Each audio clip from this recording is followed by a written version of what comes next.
కూతురి కాపురం బాగుపడాలని కోరుకున్న ఓ తండ్రి చివరకు అదే కాపురం కోసం వెళ్ళి ప్రాణాలు కోల్పోయాడు. మనవరాలి కోసం మొదలైన మాట రక్తపాతంతో ముగిసింది. ఒకవైపు తండ్రి మృతదేహం, మరోవైపు భర్త హంతకుడిగా మారిన చేదు నిజం. ఈ దారుణ ఘటనతో రెండు కుటుంబాలు శోకసంద్రంలో మునిగిపోయాయి. అసలు ఆ కుటుంబంలో ఏం జరిగింది? మాటలతో మొదలైన గొడవ హత్య వరకు ఎలా వెళ్ళింది?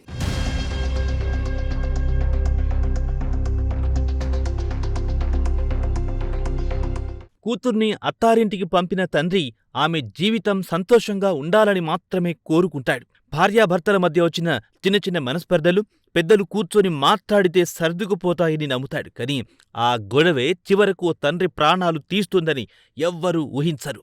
కూతురి కాపురాన్ని చక్కదిద్దాలనుకున్న ఓ తండ్రి అల్లుడి చేతిలో దారుణ హత్యకు గురైన ఘటన నెల్లూరు జిల్లాలో తీవ్ర కలకలం రేపింది. నెల్లూరు జిల్లా ముత్తుకూరు మండలం బలిజపాలెం గ్రామంలో ఈ విషాద ఘటన చోటు చేసుకుంది. పక్కనే ఉన్న సుబ్బారెడ్డిపాలెం గ్రామానికి చెందిన గండవరపు ఏడుకొండలు తన కుమార్తె మస్తానమ్మను కొన్నేళ్ల క్రితం గురువయ్యకిచ్చి వివాహం చేశాడు. కొంతకాలం వారి కాపురం సజావుగానే సాగినా ఇటీవల భార్యాభర్తల మధ్య మనస్పర్ధలు తలెత్తాయి. దీంతో మస్తానమ్మ తన పుట్టింటికి వెళ్లి తండ్రి వద్దే ఉంటుంది.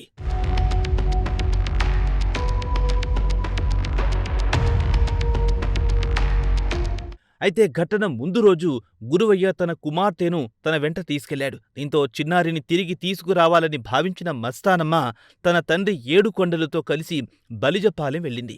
అక్కడే పరిస్థితి ఒక్కసారిగా ఉద్రిక్తంగా మారింది.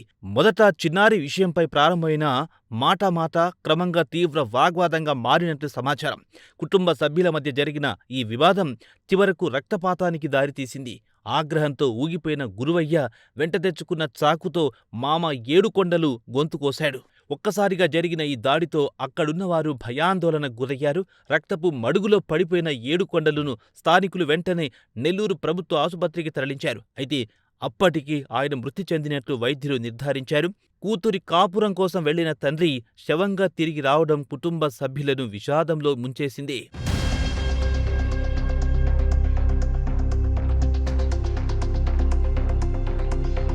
హత్య జరిగిన వెంటనే నిందితుడు గురువయ్య అక్కడ్నుంచి పరారయ్యాడు. సమాచారం అందుకున్న పోలీసులు ఘటనాస్థలానికి చేరుకుని ఆధారాలు సేకరించారు. కేసు నమోదు చేసిన పోలీసులు పరారీలో ఉన్న నిందితుడి కోసం గాలింపు చర్యలు చేపట్టారు.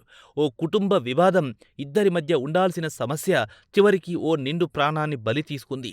చిన్నారి భవిష్యత్తు కోసం మాట్లాడేందుకు వెళ్లిన కుటుంబం జీవితాంతం మర్చిపోలేని విషాదాన్ని మూటగట్టుకుంది. ఒకవైపు తండ్రిని కోల్పోయిన కుమార్తె, మరోవైపు తాతను కోల్పోయిన చిన్నారి ఒక్క క్షణంలోనే జీవితాలు తలకిందులయ్యాయి. 2016లో పెద్ద పాప పుట్టింది సార్. 2019లో చిన్న పాప పుట్టింది సార్. పుట్టిన తర్వాత నుంచి కొన్ని రోజులు తాగు బాగా బానిసైపోయి మమ్మల్ని బాగా వేధిస్తుంది సార్. తర్వాత మేము సాగలేను అని చెప్తే నేను పనికి వెళ్ళాల్సి వచ్చింది సార్. నేను పోర్ట్లోకి వెళ్ళాను సార్ పనికి. అక్కడి నుంచి ఇంకా అనుమానం పెట్టి మమ్మల్ని బాగా కొడుతుంది సార్. చాలాసార్లు మా అమ్మ వాళ్ళ ఇంటికి వెళ్ళి ఉండేదాన్ని సార్. అక్కడి నుంచి ఇంకా ఒక 1 ఇయర్ క్రితం నేను ఇంకా రాలేదు సార్ ఇక్కడికి. అమ్మ వాళ్ళ ఇంట్లోనే ఉన్నాను సార్. నిన్న మా పాపని ఇంటికి తీసుకెళ్ళాడు సార్. మేము పాపను తీసుకొద్దామని ఇంటికి వెళ్ళాను సార్. మా నాన్న నేను స్కూటీలో వెళ్ళాను సార్. ఇంటికి వెళ్ళేసరికి తాగేస్తున్నాడు సార్. పాపని రమ్మని పిలిచాను సార్. లోపలికి వెళ్ళి పిలిస్తే నేను పంపను అన్నాడు సార్. పంపను అనేసరికి మా నాన్న చేసుకున్నాడు. అతను చేసుకొని మా నాన్నని కట్ చేసేసి నన్నేమో ఇక్కడ కొట్టేసాడు సార్. అంతే సార్, మా నాన్న చనిపోయారు సార్.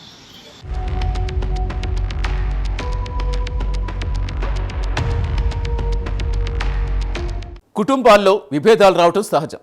కానీ ఆవేశం ఒక్క క్షణం అదుపు తప్పితే ఆ బాధ జీవితాంతం వెంటాడుతుంది.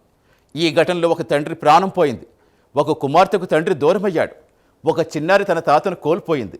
రెండు కుటుంబాలు శాశ్వతంగా విషాదంలో మునిగిపోయాయి. కోపంలో తీసుకున్న ఒక్క నిర్ణయం ఎన్నో జీవితాలు విషాదంగా మార్చేస్తుంది.